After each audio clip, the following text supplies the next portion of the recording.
Located. Right now, I am in Lisbon. Okay, excellent. Very good. Well, it's great to meet you. And before we get into our discussion, Hmm. we're going on the 4 year anniversary of living through this global pandemic. And I'm Hmm. wondering how you got through it and how it changed you. You mean after the COVID? Well, Or like getting through it, just actually getting through it. And, now that we're kind of out of it and things have kind of returned, so to speak, Mhm. how it's kind of changed the way that you do things now. Well, there's definitely more online work. It's like easy, everybody is ready for it.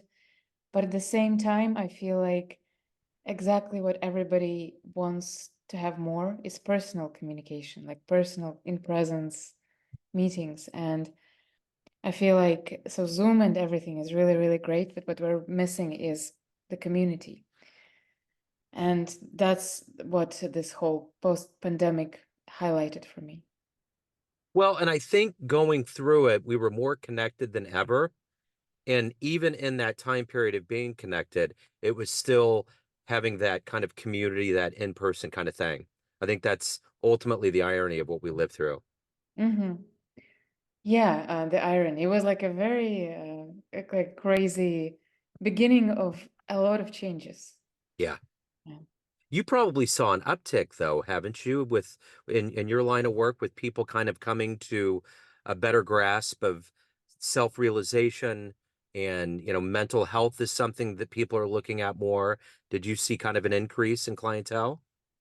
Yeah, definitely people, I mean, the whole like pandemic, people stayed a lot with themselves a lot. They were not as distracted, and so they managed to see some of the problems they had but didn't notice. They were like pushing away. And a lot of that was about anxiety and about uncertainty and about connection. And so, yeah, hopefully I managed to help some people. Yeah, so let's get to the crux of what you do on a daily basis. Mhm. Um, Let me put you in front of a bunch of third graders at career day, and one of the kids is curious and says, "Hey, what do you do for a living?" How do you answer that child? I love that. I love that question. Explain it to, well, I usually ask to explain to a 5-year-old. So Yeah. a little bit of a upgrade for me here.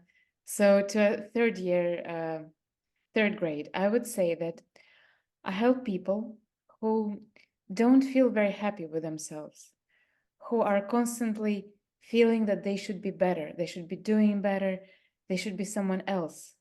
And they're very upset about it. And they're unhappy. And they tend to, because they're unhappy, they tend to run away. They tend to eat a lot of chips or watch a lot of TV series or not play with kids they want to play. And because of that, they're very even more unhappy. And so I teach those people how to be themselves and how to really enjoy being who they are so they can enjoy life. So what did you want to be when you were that age? What was your dream to grow up and become? Oh, I wanted to be a cosmonaut, like an astronaut. Right. Yeah. That's Yeah.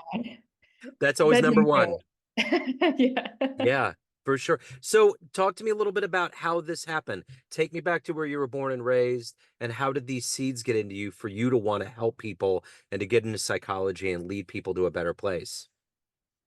So, of course, like everyone in psychology, we go into psychology because we want to fix ourselves. That's number one reason to go into psychology. And I was the same. I was a very anxious person. I had a lot of standards for myself of how I'm meant to be. Well, actually, psychology is my second degree. My first degree is in social anthropology. Okay. So I was basically what brought me in. I read a book by Carlos Castaneda, and who talked about altered states of consciousness, about like meditation and other amazing things. I highly recommend his work. And he was an anthropologist, and I'm like, wow, if this is what anthropologists do, I want to be an anthropologist. And of course, that's exactly not what anthropologists do. They tend to read a lot of boring books and write a lot of boring books. So in my undergrad years, did a lot of reading. And I mean, then I should have gone, if I wanted to do a PhD, I would have gone like field work and learn a language of a small tribe, which was a little bit more exciting. But by that time, I understood that what is really exciting for me in anthropology was mental illness and how different societies treat mental illness. And that's for us, it's schizophrenia.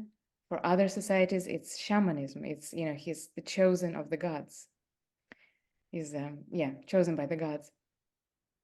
So I started studying different cultures and how they approached mental illness and saw that, wow, Western approach of just giving pills or medicating or putting into asylum is definitely not the best, not the most efficient way, and that other smaller societies had a better coping structure and helping people get over those mental problems. And so I went to study psychology. My profile was in East-West psychology. It was a comparison between Eastern and Western psychological schools. And of course, by that time, I got into meditation and into work with ritual and some other things that Eastern spiritual psychology is more is better at. And important to understand that they don't have psychology per se in the East, but they have a lot of powerful traditions such as Buddhism, Hinduism, Taoism that are in themselves, a sort of, I mean, they're much more than psychology, definitely much more, but they also have, right certain tools for psychological well-being.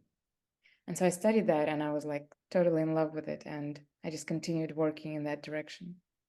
So let me ask you this. In the West, yeah, there is, asylums and there's medications. That's kind of the crutch that we use. What's one of the best examples of a society using more organic methods to help people get to a better place?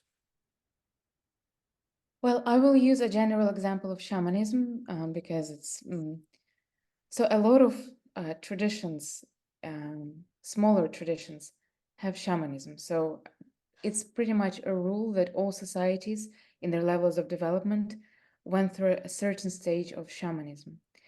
And shaman is this person who is very, very special. He basically what he does, he takes you out of he helps you reshape your situation. He kind of like takes you like this and he just changes you. And he does this with certain psychotechnologies. So sometimes some shamans use psychoactive plants, but not all. Others use drumming. Others just use their own personal charisma of through healing. Like some of them like can blow the illness out of you. Others would give you some herbs. But the thing is, what they do is they help a person, like if we move to the side, whether or not what shamans do is real or not, like let's say it's relevant for now, but what they actually do, like from a psychological perspective, is they really help you reframe your pain, reframe your illness, your relationships with certain people, your self-perception. And they do it using a variety of methods, but essentially it's being not like I need to give you a pill so you can get better and you need to take this pill for the rest of your life, but it is something about inner transformation that a person undergoes. And that is what some really, really good psychotherapists can do, like help you, or coaches help you go through this transformation. And so, yeah, I think shamans, they're like first order psychologists, basically. Yeah. Mm. So let me Did ask I you answer this. the Yeah, yeah, question? absolutely. Yeah, totally. So let me ask you this. Who's been kind of a hero or an inspiration for you in your life? Okay, well, I already mentioned Carlos Castaneda, Hmm. who, I mean, some people think he just made it all up, but even if he did, that was a great piece of art, and Yeah. like well done to him. But I personally think that he maybe added some things, but he had this experience with this totally new perception of the world, very, very deep perception. Then, well, I really like Buddhist approach to psychotherapy. So people like John Wellwood and different Buddhist teachers who teach us, well, equanimity in Yeah. its essence. For example, there is a modern mindfulness teacher, Shinzen Yang, who's been a big influence on me. And I mean, just to kind of to give you a glimpse of what he teaches, he says that mindfulness consists of three things. It's concentration, so being able to focus on a certain thing without jumping. It's clarity, so when you see a pencil, you really see a pencil and not something else. And it's equanimity, meaning I'm not pushing away this pencil and not trying to grab it and hold it dear to my heart. And truth be told, with those three instruments, so concentration, clarity, and equanimity, any psychological problem, any pain, any failure can be overcome fairly quickly and easily. But the problem of humans is that we don't allow ourselves just to sit with the problem. We start building up. So we start overthinking. We start being like, oh, okay, I need to quickly change it. I need to be a better person. I need to be a different person. And so we create this like whole area of thinking, of just unnecessary attention to something that creates just like a bubble of a problem. So a problem was like this initially, but after we start solving it, it becomes like this. And so this is one of the good like advice for anybody who has anxiety, is that worrying about anxiety, or like worrying about worrying, is 100% sure that you will increase your anxiety because of that. Yeah. So there should be a different strategy, a strategy of accepting. First step is always accepting your anxiety, which sounds paradoxical, but it works. Yeah. It's almost like insomnia. It's like it can be a vicious cycle. Like once you start thinking I want to get rid of it, then you're thinking about it, then you get on yourself about thinking about it, and then it's just a vortex, you know? Absolutely, yeah. Yeah. So, yeah, and I remember, I'm in Kansas City, and, the whole Midwestern mindset's more into the whole Christian idea of things. I remember the first time I went to California, and there was a book of Buddhism that was in the table next to in the hotel room. And I remember how much comfort that brought me. And I never really got into it that much, but there is a lot.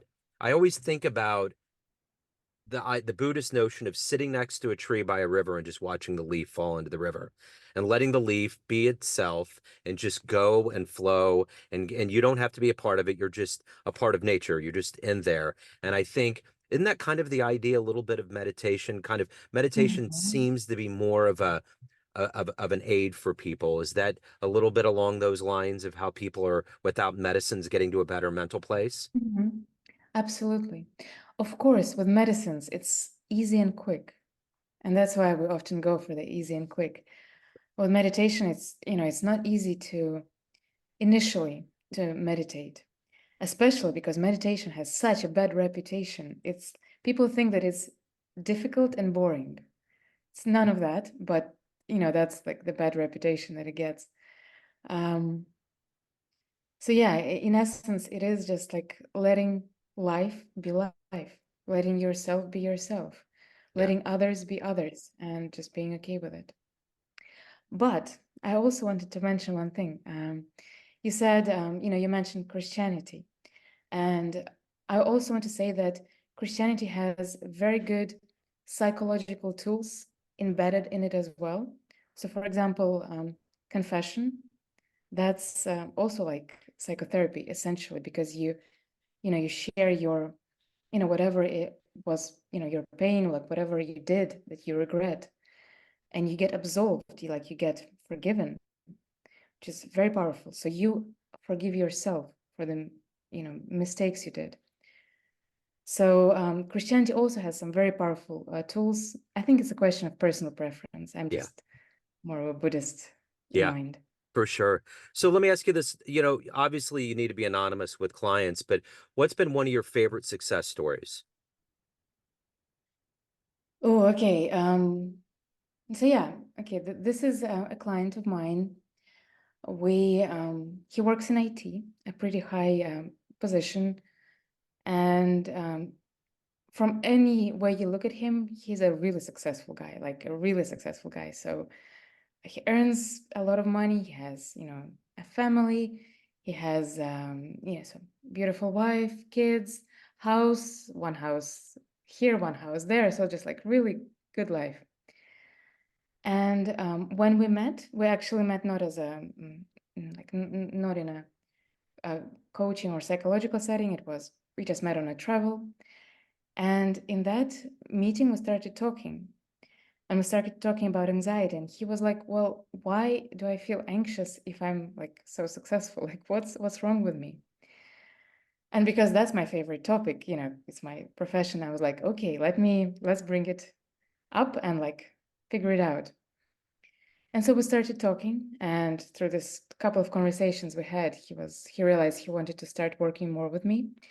And so we continued working one-on-one, and it was pretty amazing because he was a guy incredibly smart, and yet he had some situations of shame from his childhood that were very deeply rooted in him.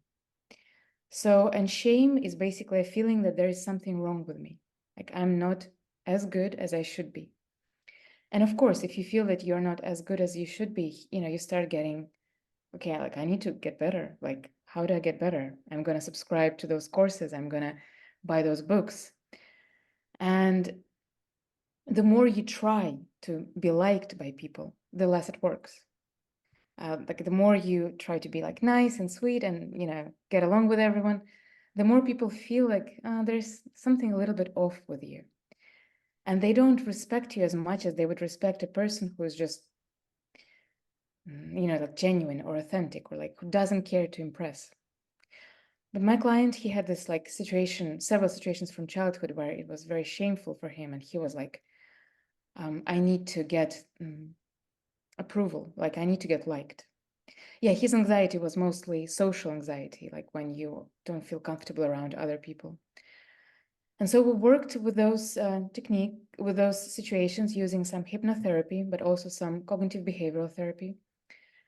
And I'm very happy to say that he became a very confident guy in social interactions. And that doesn't mean that he's like, super like rock star confident, like everybody wants to be his friend, but he is deeply okay with himself. Like he doesn't feel like he needs to change. He doesn't feel like he needs to impress other people.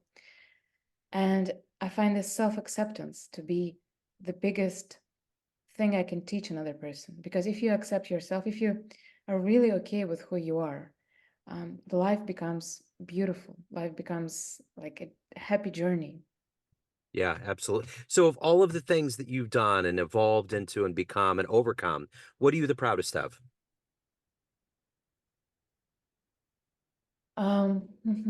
Well, there is a lot that I take personal pride, but something I've also learned about, like pretty recently actually, is that I like to be proud now, not for the achievements that I had, but for the effort that I made. Because we are often ignoring the effort, and we only concentrate on like how many degrees he has, or like how much money she makes, or like how many subscribers, this person has. But what I really started valuing in myself is the effort that I put continuously after failure. And as any person, I get my fair share of failures and feeling like I don't want to do this anymore. Like I'm done with this. And what I learned is to give myself this time when I'm like, okay, ugh, I'm done. Don't want to do this anymore. But next morning, I get up and I'm like, okay, let's just try it one more time.